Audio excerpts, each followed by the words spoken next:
Hi there, Shane and Caitlin here, and welcome to Science on the Table.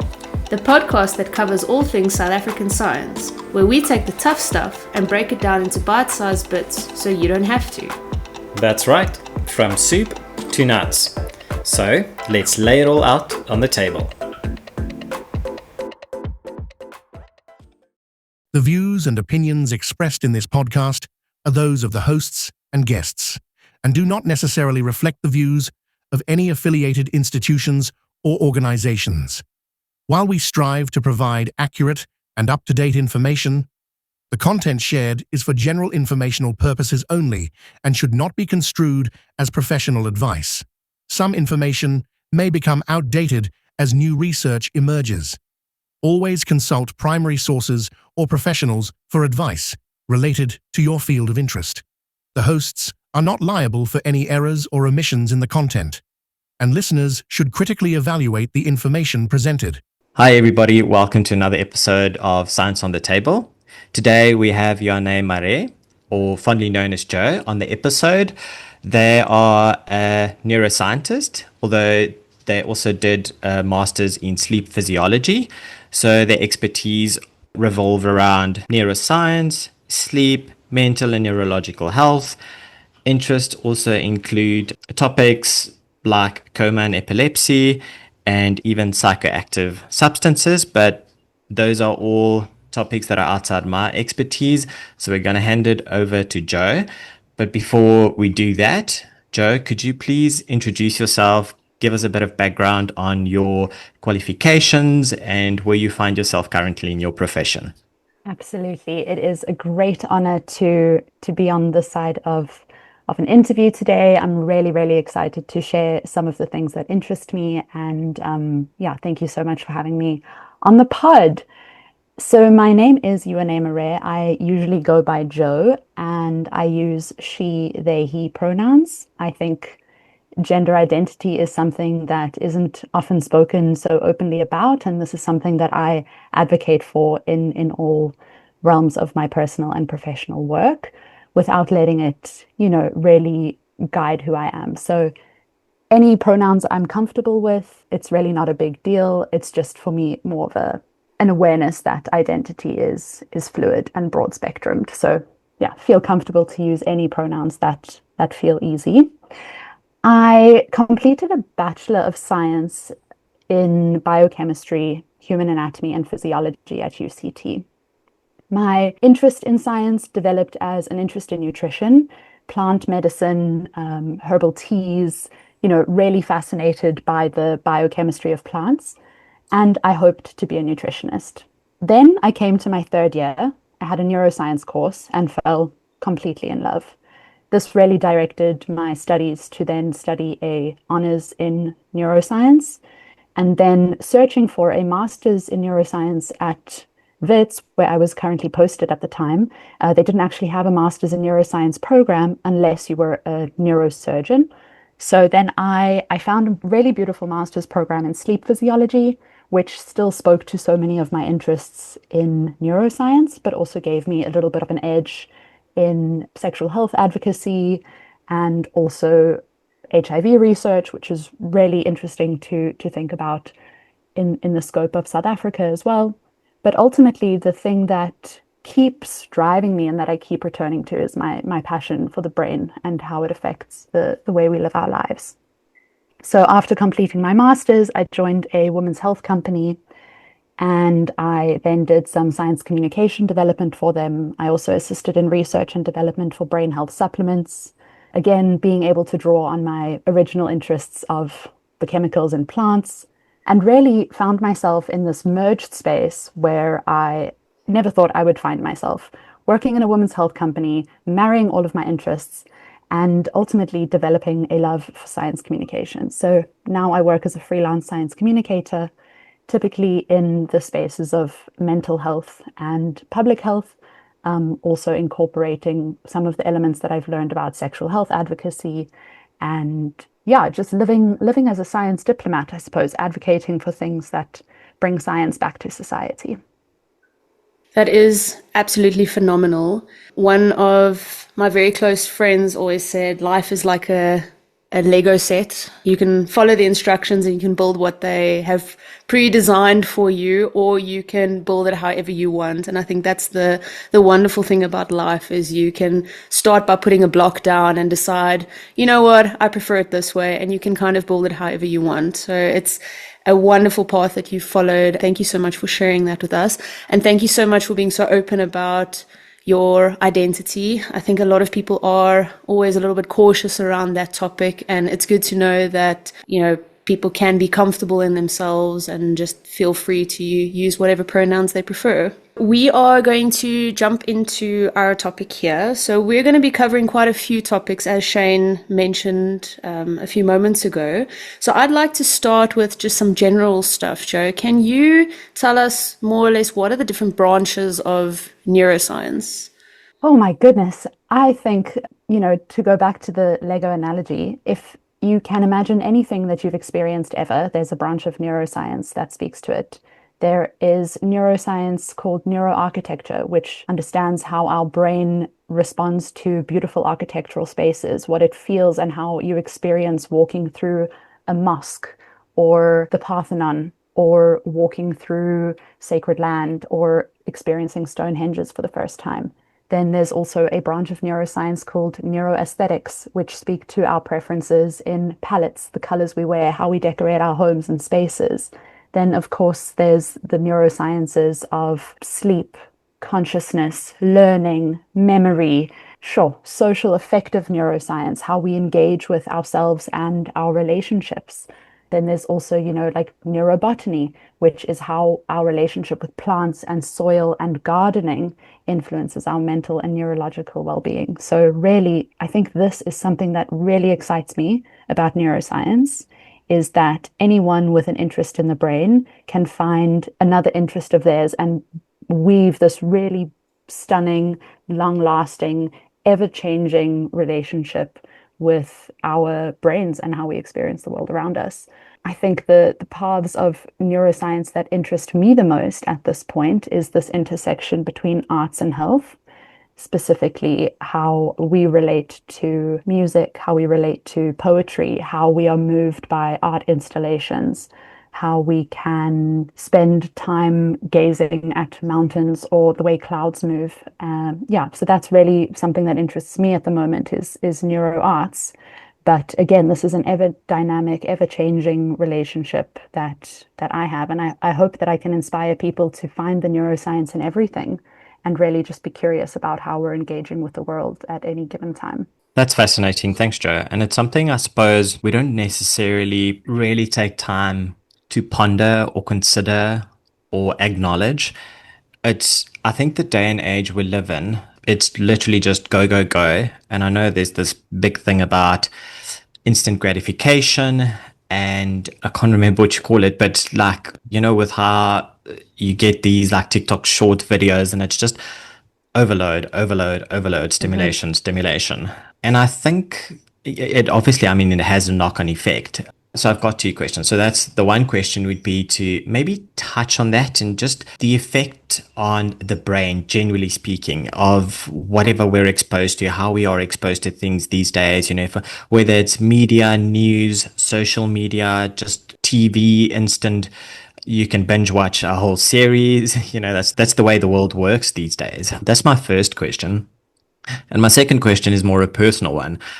I'm an endurance runner, so if you could maybe give me a bit of insight on what we call a runner's high, because I get to a point during my run where the world just makes sense. I just feel so invincible.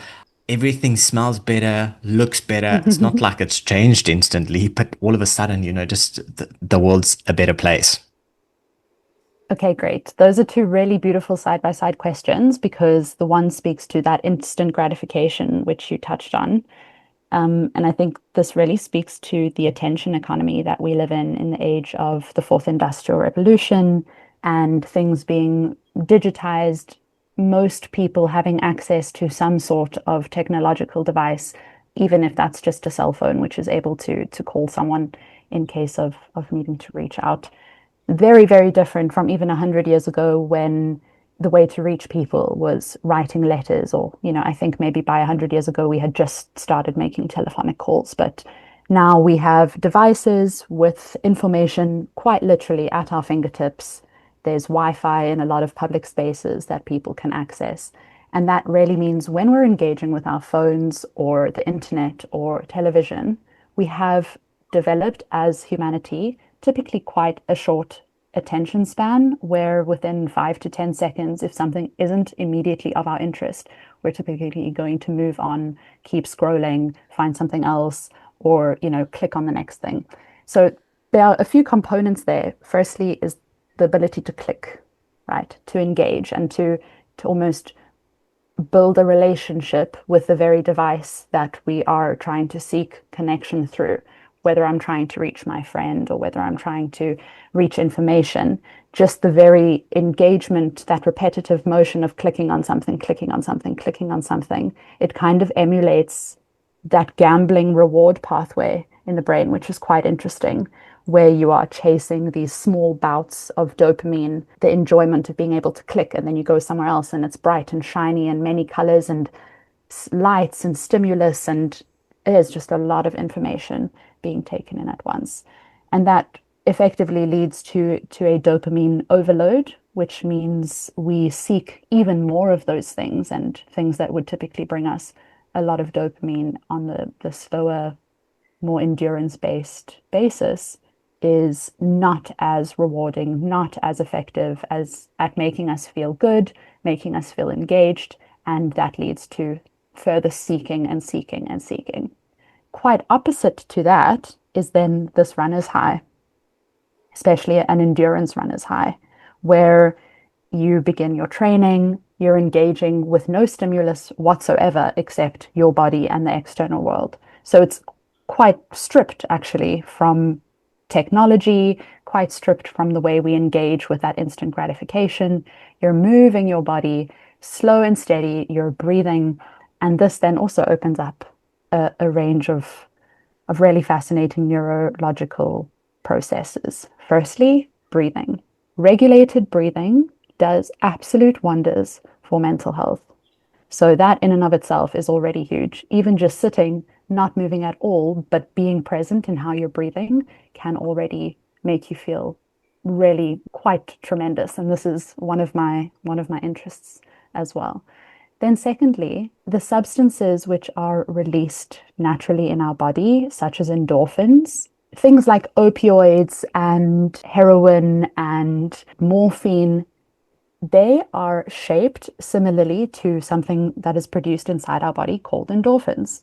So the word runner's high is actually to say, in our body, it is emulated that we're feeling high from the natural processes of endorphins through our body, which are typically released during periods of connection with friends and loved ones, during the sense of reward and achievement, following pain as well, to restabilize how our body is intaking those processes. And I find that really fascinating. Having not been a runner myself, I quite envy that you can experience such a sense of fulfillment and wonder and awe and just like, wow, I'm so refreshed by the world. So kudos to you for making that be your high that you're chasing. I think there are far worse highs to be chasing, and I wish you many happy hours on the road. Yeah, it's amazing where people get their different highs from. We always encourage people, especially in my field of physiotherapy, look for your highs in healthy ways. Mm-hmm. Everything is relative. We should be chasing those endorphins in a healthy, controlled, just in a generally healthy way. If we have to cover every branch of neuroscience in this podcast today, we are going to be sitting here probably until the early hours of the next morning. So I'm going to narrow it down onto some of the topics that we thought we would like to discuss with you and that our listeners might like to discuss.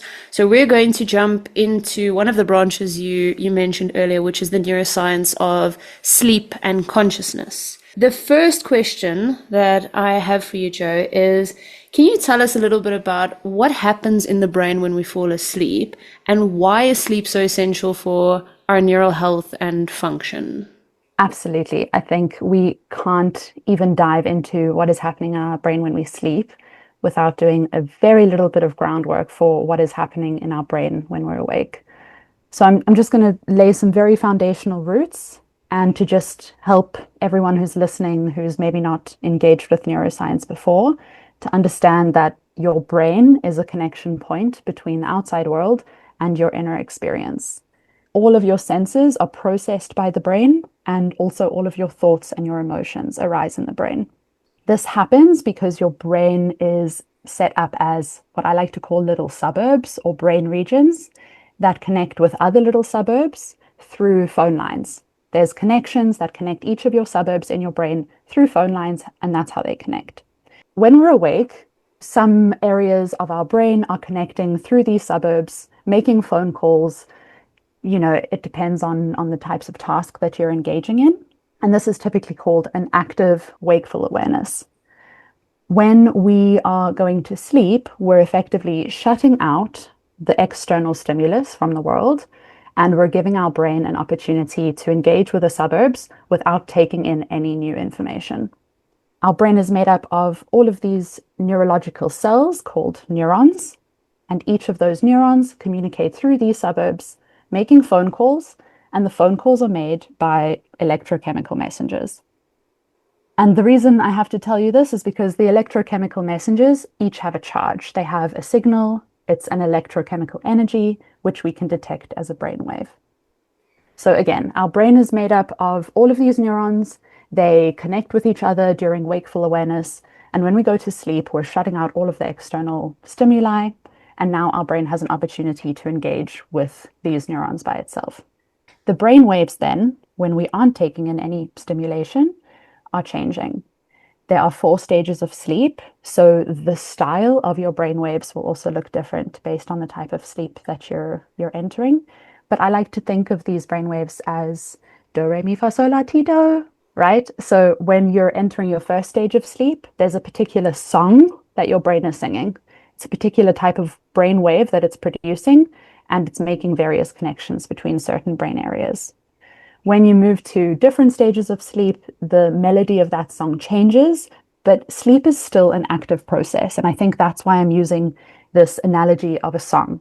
You're not taking in any information from the outside world, but your brain is still definitely very active. Your brain takes in about 25% of your body's energy demands. And so during its wakeful time, it's processing a lot, and during sleep, you're giving your brain an opportunity to integrate, rest, restore, recover. All of the signals that it's processed during the day, all of your memories, your experiences, your emotions, the stimulus that you've received are being processed. So while we sleep, our brain is able to discard the bits of information that is not useful.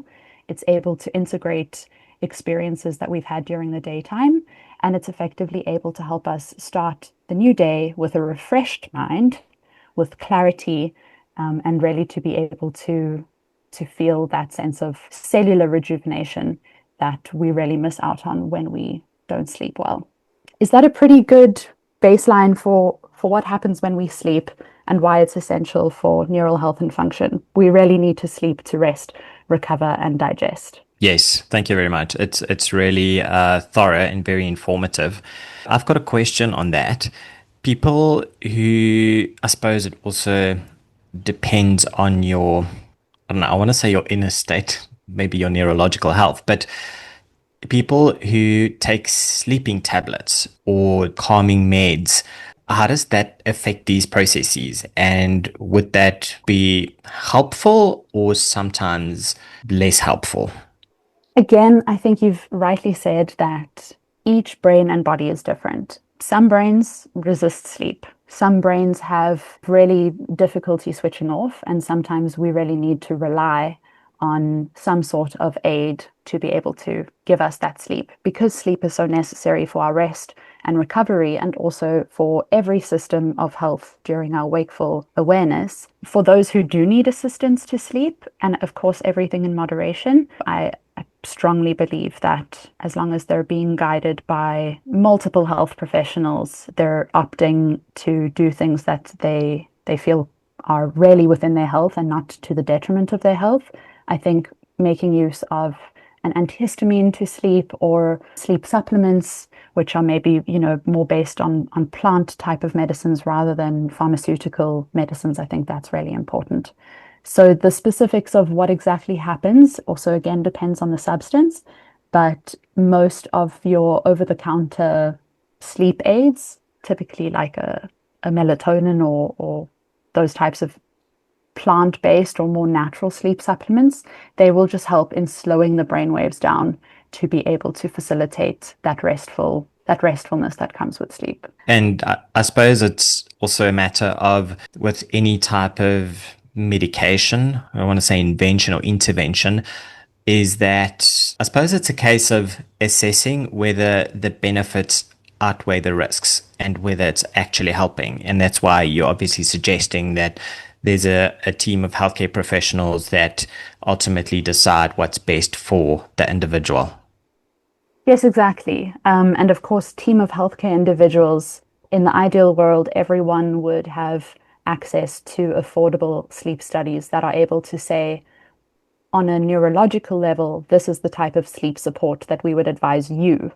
But that's a luxury very few people can afford, to be able to actually go for a sleep study and understand what goes wrong. Yeah, sometimes we do have to make do with finding our own resources, asking some friends, asking the clinician who works at your local clinic, or asking your doctor to give you some advice. And really, I can't give anyone advice here because I'm not a medical doctor, but I think finding something that works for you, as long as it is not doing long-term harm to your body, facilitating sleep in a sustainable way, is always going to be of benefit to your mental health and also physical well-being. Yes, definitely. And it's not to say that it's going to be indefinite, or it might just be periodical, just to help you maybe get through a certain period or whatever's happening in a person's life. You have mentioned melatonin, and I suppose we could maybe touch on another subject, but just kind of branching out a little bit about maybe biorhythms and biological clocks. If you could maybe define or tell us what is a circadian rhythm and how does the brain regulate this rhythm, and do neurotransmitters like melatonin play a role in this? I really love this question because I get so excited by the rhythmicity within our bodies. And it's also really important to me now that I give a quick history lesson, and to just say that most of the matter in our solar system has a rhythmicity. There is some sort of cyclical nature to how planets move, how tides form, how seasons shift, how the sun rises and sets through those seasons.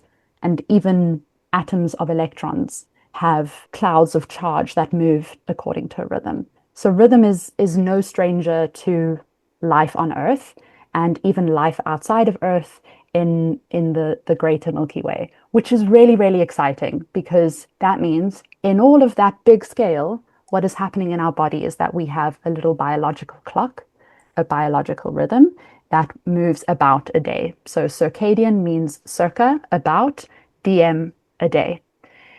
Roughly 24 and a half hours is our circadian rhythm, and almost every functional hormone that is released in our body has a rhythm that follows this 24-hour cycle. How our hearts beat, how our breath moves and changes throughout the day, this is also dependent on our biological rhythm. So if we then really think about how these hormones shift, and you mentioned melatonin, around the time of sunrise, our body has a spike of cortisol, which is commonly spoken about as our stress hormone, but more specifically, it's our go hormone. It's the hormone that tells us, cool, get ready, boots up, let's go, the day is here, we're on it. And that really drives this wakefulness within our bodies. And then towards the end of the day, around the 2 o'clock to 5 o'clock period, depending on your specific circadian rhythm, there's a dip in cortisol, and your body starts to prepare for the slowing down. And as the sun sets, there's a slow and gentle introduction of melatonin, which is the body's natural hormone which promotes sleep. This peak of melatonin typically happens at around 2 a.m., and that is to maintain the sleep pressure, to maintain the depth of sleep, to promote the rest and recovery, which we spoke about earlier. And then once we get to sunrise again, we have another shift of these hormones throughout our body. And I'm only giving the examples of cortisol and melatonin here just for ease of understanding. But keep in mind your hunger hormones, other hormones that drive your mood, hormones that drive your desire for intimacy, your desire to connect with people and friends, oxytocin, those endorphins that we spoke about as well. All of this is happening as a concert in your body. And I'm so excited by biorhythms in general. And I think that's something that also really drew me to sleep, is that we exist in our own little rhythm as part of a much greater rhythm. And the exposure to light is the thing that drives this circadian rhythm. I can maybe dive a little bit into the neuroscience specifically of what happens if you'd allow me a few more moments on this question.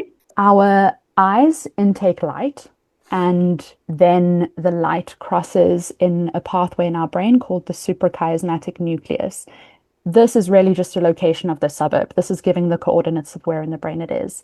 And this is around the area of our brain, which is our master regulator cell, which drives the influence of all of these hormones and also drives the things that I mentioned earlier, like heartbeat, the rhythm of our breath, the drives for food, hunger, how our sex hormones fluctuate through the day as well. So that is how light really drives the circadian rhythm as a whole. I'd just like to add one thing onto the melatonin topic, just out of interest. So melatonin also plays a bit of a role in inflammation. One of the things we find in clinical practice, if someone has very acute inflammation, at the peak of the melatonin levels, as you said, about 2:00 in the morning, they tend to be woken up with pain. So in those very early phases of an injury, you know that you still don't have your inflammation under control if you're waking up at 2 a.m. with pain. Whereas on the other side of it, it's an anti-inflammatory in the more chronic phases of pain. So if you've had the pain for a while, like a chronic back, the higher levels of melatonin tend to bring the pain levels down in the evenings. And that's why sleep is so important when you are struggling with injuries. Just a little bit of an interesting tidbit there. That is absolutely fascinating. I'm so interested to learn more about that. You touched on light exposure and you've touched on the neurotransmitters. We just want to know now, what happens when these rhythms are disrupted? Most of the population work, for example, a 9-to-5 day. They get home when the sun starts to set, they start to unwind, and they'll go to sleep during normal hours. What happens when your circadian rhythm is switched around and you're a night shift worker, or you've been traveling and you have jet lag, for example, and that rhythm is now reversed? Okay, so jet lag, I think, is a bit of an easier one to wrap our heads around. Effectively, we are traveling through time and space. No, I'm joking, but you are literally traveling through time and space as we've constructed it, because you are moving across periods of longitude, which means that when you're traveling against the latitude line, so not up and down along the globe, but along the globe, along the equator, you are changing your time exposure, which means you arrive 6 hours later at your destination. It's the following morning. Your brain and body is still in nighttime mode. You're exposed to light and your body takes a little bit of time to adjust. So all of those hormones that we spoke about, and a whole load of others, and your body's willingness to have that sleep and wake pressure be moderated is now completely thrown off whack by having different periods of light coming into the body.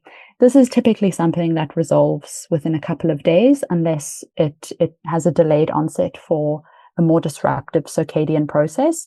But typically, if you're experiencing jet lag, within a few days, you should be back to your expected circadian rhythm. With shift workers, as you've rightly said, it is an ongoing process. If I'm a nurse and I'm working night shift for an entire 3-month rotation, my body really struggles to adjust because it's fighting its centuries old, decades, millennia old desire to be within the rhythm with our light exposure. So when you arrive at work in the nighttime, you are fighting your body's natural hormonal processes that say, we need to start preparing for sleep. And when you go to sleep in the daytime, you're fighting your body's natural processes to say, we need to be awake right now.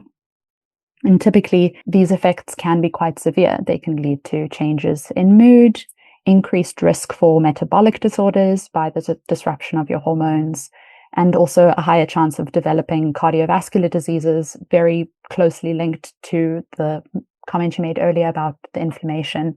Disrupting our circadian rhythm does lead to a tremendous amount of inflammation through the body, and also a higher possibility of making careless mistakes. If you've ever tried to drive while you're tired, or you're trying to do some very fine motor skills like knitting when you're sleepy, you very often make mistakes, or you drop a little loop, or you're reading and you fall asleep. So your chance of making a mistake on the job is much higher, and it also does have knock-on effects for your physical well-being as well.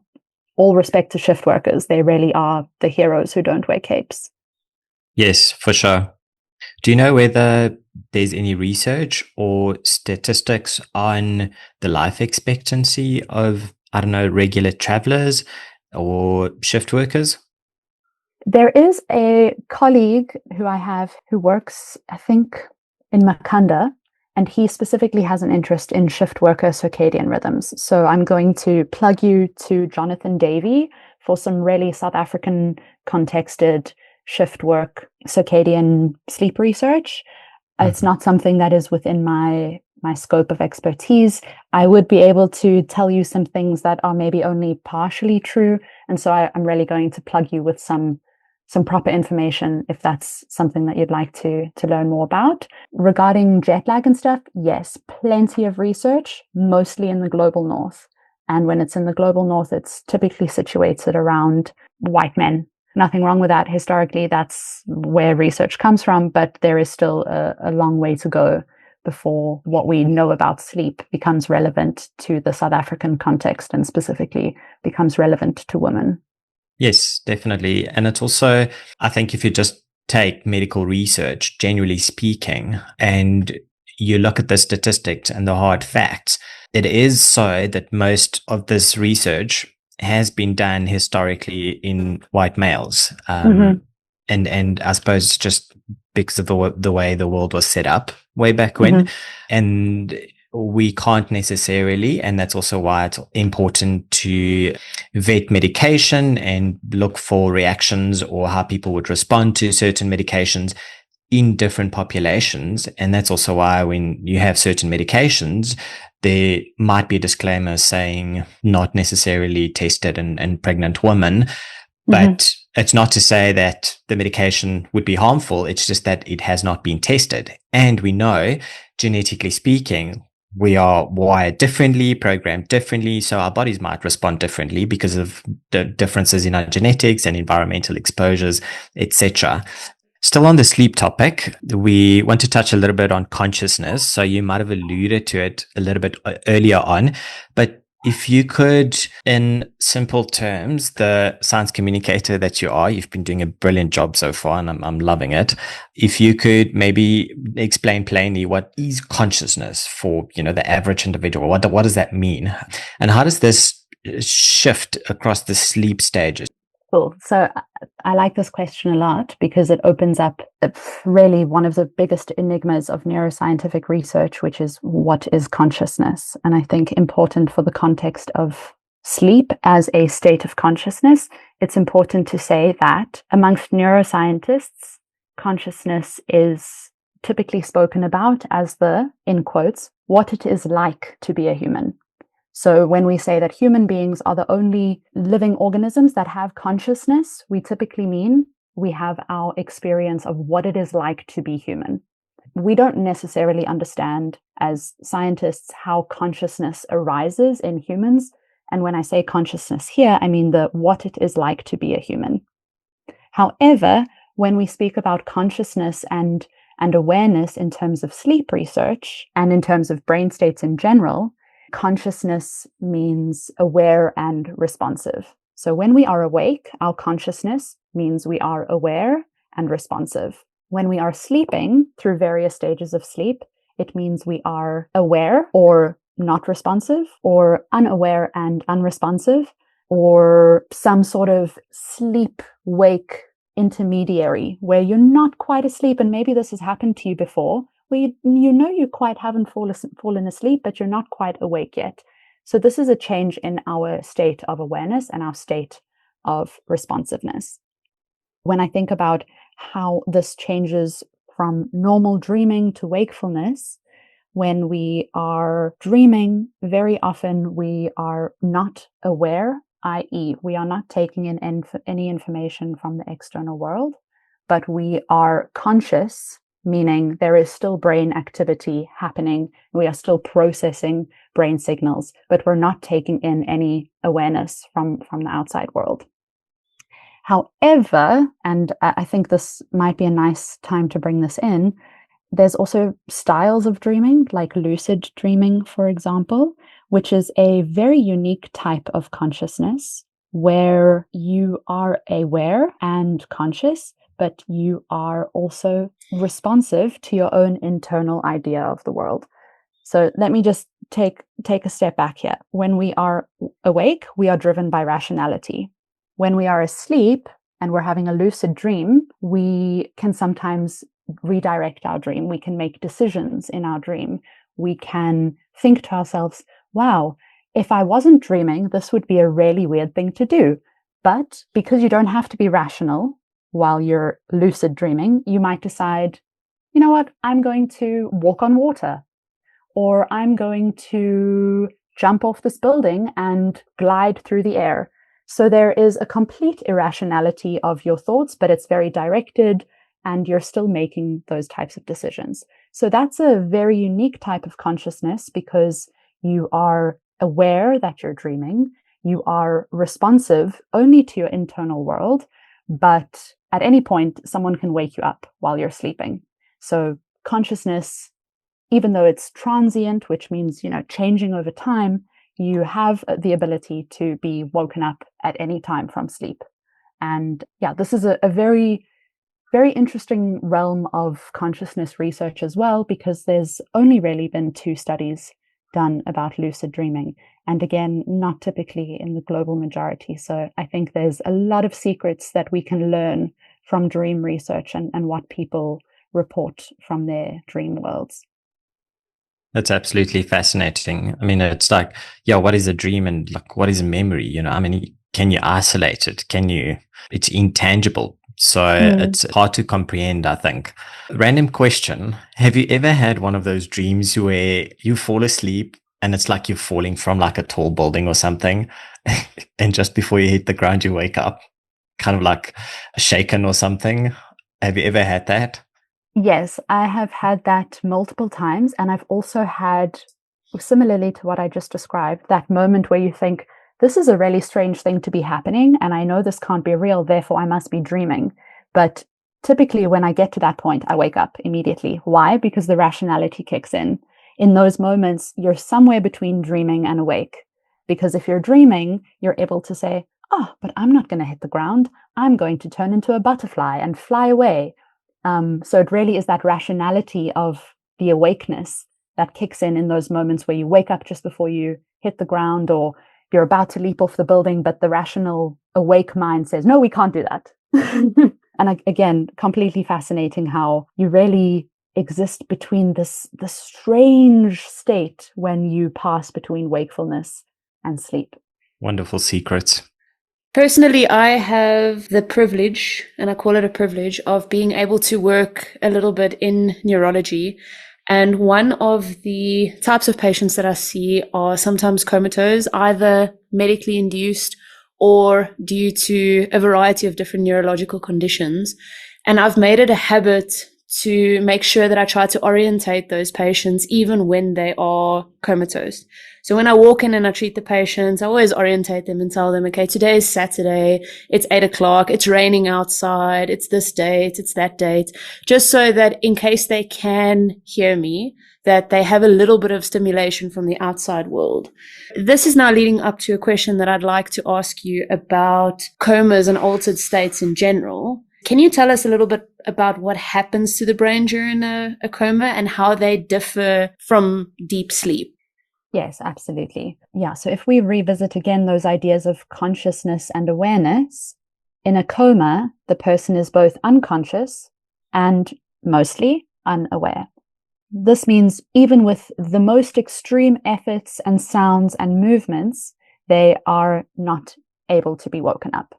This differs, of course, from sleep in that no matter how deep your sleep is, if you are asleep, I will be able to wake you up. I can make sounds. I can move your body. I can say your name. I can shake you. I can dip your hand in water. You are responsive. You will be able to wake up.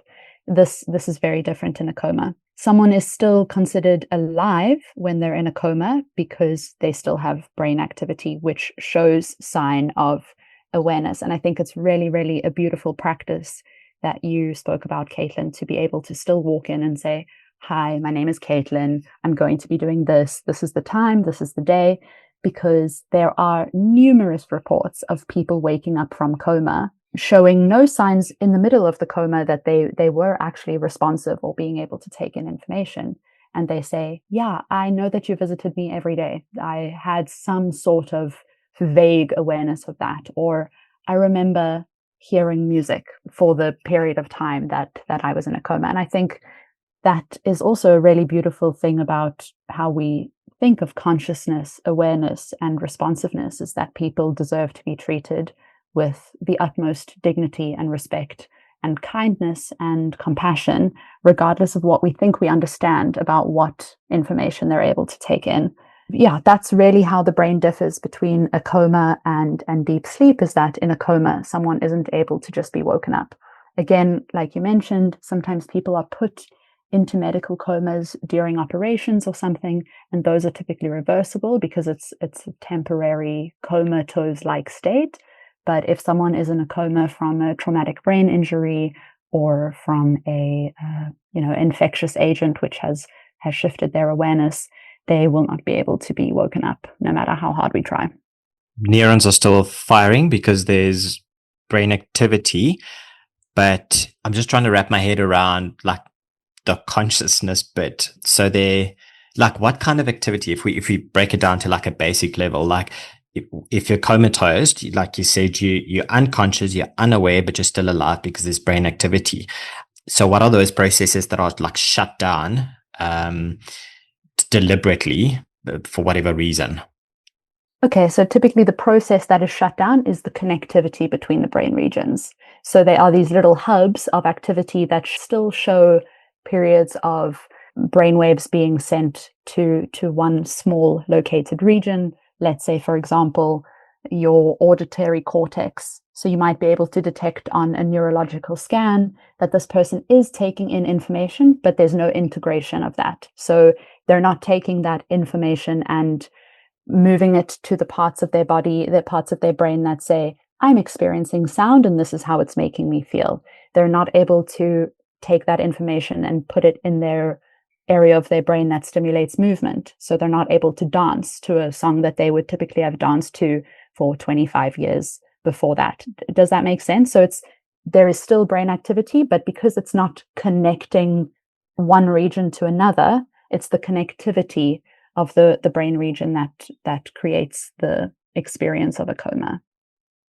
Yeah. No, it makes sense. Okay, that's pretty cool. So, Joe, a little bit earlier in the podcast, you mentioned morphine and a few other substances like melatonin that can affect sleep. I'd like to touch into that a little bit deeper and ask you, how do psychoactive substances like caffeine, alcohol, sedatives alter our normal sleep patterns or architecture? Okay. Any substance that has psychoactive, meaning acting on the brain chemistry, any substance that has psychoactive properties will affect your sleep. You have all of these neurotransmitter molecules, which we've spoken about, are these chemical messengers that move through your body to facilitate your human experience. And a lot of these are produced from within your body. Caffeine, for example, again, we're back to imagining how each of these molecules have a particular shape, almost like a lock and key mechanism. And caffeine actually mimics the substance in your body called adenosine. For those of you who've ever heard of ATP, it's often in things like BioPlus or, your energy type supplements. ATP is seen as the this thing that drives your energy in your body, and that is because it's correlated with adenosine, and caffeine mimics adenosine, which drives that wakefulness experience. On the other hand, something like alcohol or sedatives act like a neurotransmitter called GABA. And again, this is, just a name in the dark for if you don't have any visual context. So I urge you, if this is of something that's of interest to you, go and have a look at how alcohol and GABA look next to each other. Go and have a look how morphine and endorphins look next to each other. It's really so beautiful to see that the shapes mimic each other. And that's how we're able to alter our neurological activity or our brain waves with substances. So, of course, if you're taking caffeine, the effect is going to be more wakefulness.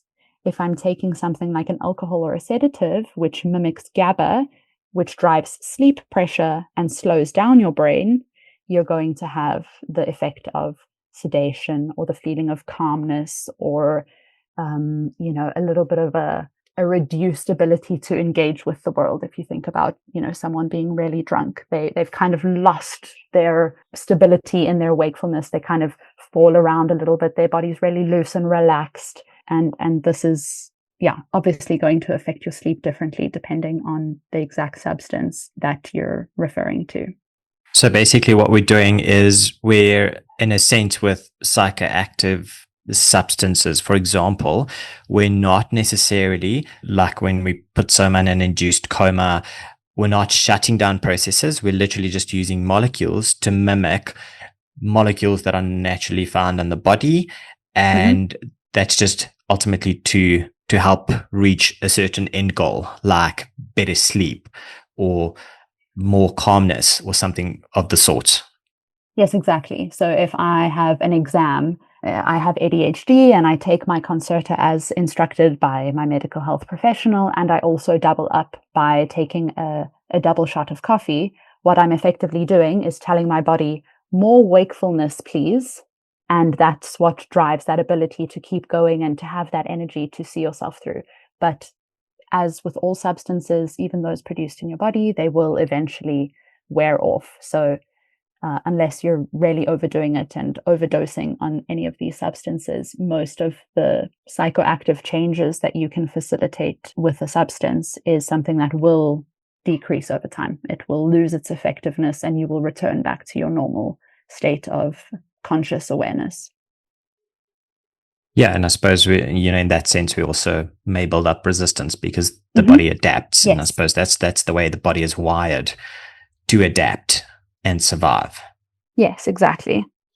Okay, so if we think of something like epilepsy, how is that connected with sleep, and why are they linked to specific sleep stages?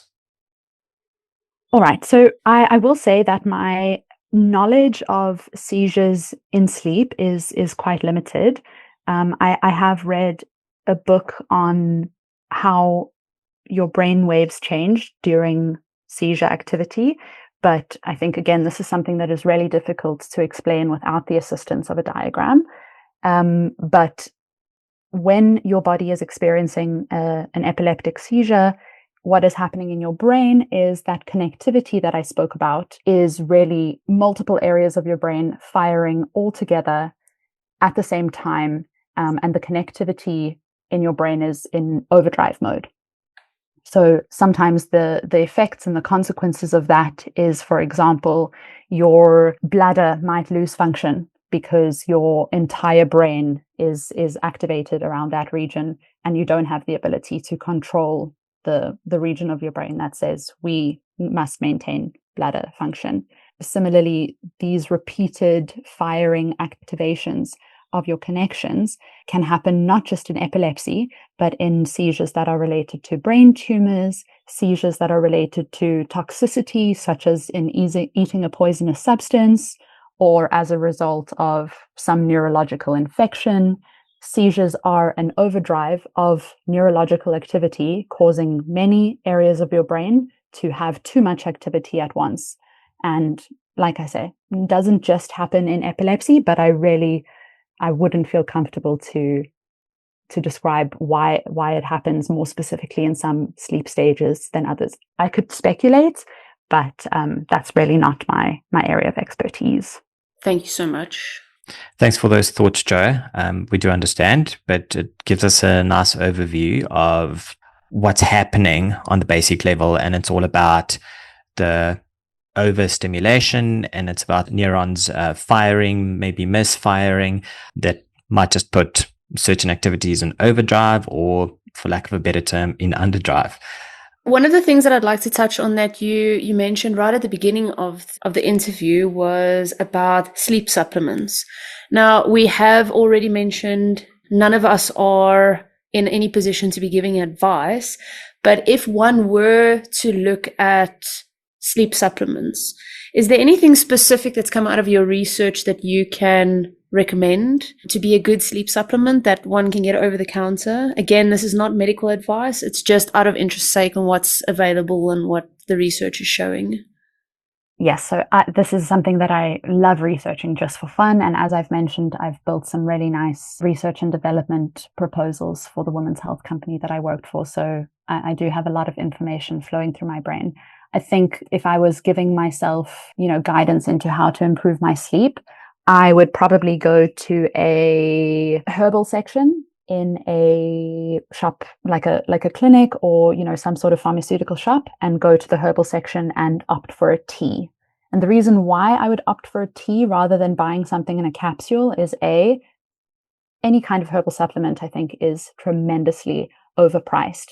And often you don't have full transparency. It's not a legal obligation for you to be fully transparent with how you've extracted those supplement components, those psychoactive components. So really, I don't think you're always getting the bang for your buck if you're buying a herbal supplement over the counter. I would always opt for myself to go and find a nice herbal tea that I can lean on for some support. And some suggestions that I can make are things like ashwagandha, which is really, really tremendous for calming down your body. And again, this doesn't directly influence my sleep, but it is generating an overall sense of calm, which often facilitates a readiness to be in the sleep. We live such busy, demanding lives. There are so many things happening throughout the world that I think stress is often the thing that keeps us away from being able to fall asleep soundly. So creating a sense of calm using something like ashwagandha, passion flower, it's a really beautiful one. Things like St. John's wort, which also makes a really yummy tea. Other things like valerian root, which is also really beautiful. So you can build a really nice component of your own little sleepy time tea. You can even build a sleepy time hot chocolate if you're able to find powders. Cocoa is, something that a lot of people say drives wakefulness, but it's typically more when it's mixed with sugar and milk and those types of things. In small doses, cocoa can really facilitate good sleep. And then I think there's also certain things that we can keep in mind about our lifestyle. What types of times in the day we exercise. And this isn't specific to the supplements, but just being aware of how we're engaging with the world, getting contact with bright, direct, outside world light as early as possible in the morning to really help our circadian rhythm kick in as early as possible. Being aware of what time of day certain exercise feels good for our body.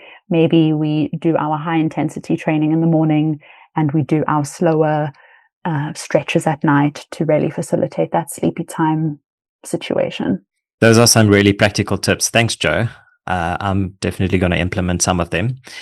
Before we round off, I just want to ask, or as a rounding off question, why the change in direction from academia to more practice-based work, and then the focus on science communication? I know that it's one of your passions, but if you could maybe enlighten us as to why you've decided to follow that path, I think that'll be a nice closing off question. Beautiful. I think when I realized that I had this passion for neuroscience, I started reading very broadly about the research that people were doing within the academic framework. And I thought to myself, this is it. this is exactly where I'm going. I'm going to complete my master's, my PhD. I'll work as a postdoc. I'll get training in all of these academic labs. I'll start my own research center, and I'll become a professor, and I'll just live my life in academia, and that's how I'll pass my time. And then I slowly started to realize that I painted academia with these very rose-tinted glasses. And actually, in practice, academia is tough. People are grappling for very, very few spots as a lecturer or as a professor, and funding cuts all over the world, especially at this time, means there's really not a lot of money to go around to establish new research group asking questions that are interesting to you and aren't just of high demand in the society. So before I knew it, I realized signing up for a life in academia is actually not going to be all the easy network building, research oriented things that I thought it would be. It would be a lot of struggling to find funding. It would be a lot of battling to publish papers in journals that charge upward of, I don't know, 5,000 euro sometimes, which is 100,000 rand, to publish my research in your academic paper so that more people in science can read it.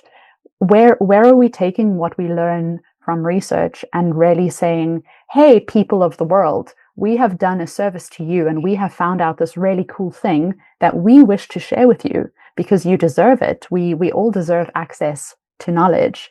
And I don't think academia necessarily has a really generous way of returning science to society.